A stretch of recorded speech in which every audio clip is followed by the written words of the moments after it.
যে কোনো জায়গায় একটা গোডাউনের দরকার, তাহলে প্রত্যেকটা জায়গায় আমি বলছি আমার 49 নম্বর ওয়ার্ডে দেখবেন HIT PWDর প্রচুর জায়গা রয়েছে, ঠিক আছে, কিন্তু এই ওয়ার্ডে কোনো জায়গা নেই, ভ্যাট করতে পারিনি। এরম গেছে এখানে ভ্যাট করতে গিয়ে আমার হাইকোর্টে মামলা তরুল করতে হয়েছে। এটা কি আমার জনগণ জানে?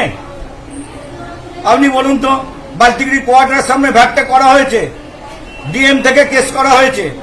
আপনার হাওড়া মোটর কোন স্কুলের পাশে যান দেদের ফ্যামিলিকে, আর উৎপল চ্যাটার্জি এক্স আপনার স্টেট ইঞ্জিনিয়ার ছিল, তাকে জিজ্ঞেস করুন, ওনারা আমার নামে করেছিল, ঠিক আছে। এই ডাক্তার কেষ্ট ফোন করেছে, ডাক্তার কি বলছে? আমার নাম তিলকের মন্ডল। কাইন্ডলি আপনাদের কাছে রিকোয়েস্ট করছি যে এরকম মিথ্যে কথা বলে মানুষের আমার ভাবমূর্তি নষ্ট করতে পারেন। আমি সৎ, এখনো বলছি আপনাদের সামনে, এখানে 2 মহিলাও আছে। আপনারা কি তৃণমূল করতেন বলে তাই এই ধরনের অত্যাচার হতে সাহায্য করতে হচ্ছে? না, কোনোদিন এই অত্যাচার হয়নি, কারণ আমি তো অত্যাচার করিনি। আমি যদি আজকে অত্যাচার যারা করতে আসছে তাদেরকে জিজ্ঞেস করে দেখুন।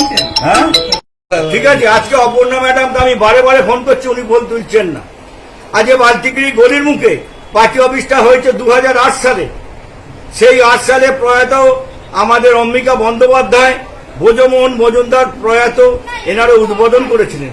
পার্টি অফিসটাকে ভেঙে এর আগে ঝান্ডা লাগিয়ে গেল, পুলিশকে বললাম, পুলিশ নীরব। আজকে আমি একটা কথা বলি, রাজনৈতিক জীবনে 2011 থেকে 16 থেকে 21, তার আগে, হ্যাঁ 2011 থেকে 16 থেকে 21 থেকে 26, আপনারা বলুন তো শিবপুর কেন্দ্রে বা এই ওয়ার্ডে আমাদের কোনো জায়গায় এরম ভাবে কোন রকম তজরুপ হয়েছে? আর যেটা অথেন্টিক সত্যি, যে আমি এটাকে নিজের দায়িত্ব নিয়ে বলছি, আমি জানিয়েছি।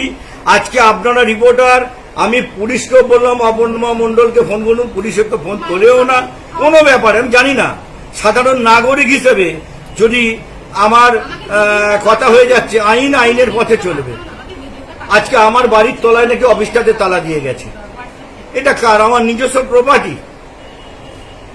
আজ গলির মুখের পার্টি অফিসটাকে ভাঙচুর করে, সেটা সরকারি কিচ্ছু পাইনি।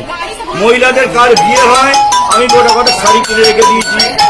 আজকে সেখানেতে আমার বর্ষার সময়তে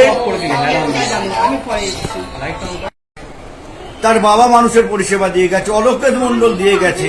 আর যে সামান্যর জন্য আজকে বলুন তো, 2013 থেকে দাঁড়িয়ে রাস্তাঘাট পদ্মপুকুর জলের জন্য আমি 4 বছর ঘোরাঘুরি করেছি, লাইট কিছুই ছিল না। এখন মানুষ যদি সেটা বলে, সেটা কিন্তু আমার মনে হয় মানুষকে মিথ্যে কথা বলা হচ্ছে, এবং আমাকে রোধ করার জন্য প্রয়োজন পড়ে আমি প্রতিবাদ করব, রাজনীতি ছেড়ে দেবো, কিন্তু প্রতিবাদ করতে আমি ছাড়বো না। আমি নিজে খুব সৎ, একটুখানি বলতে পারি।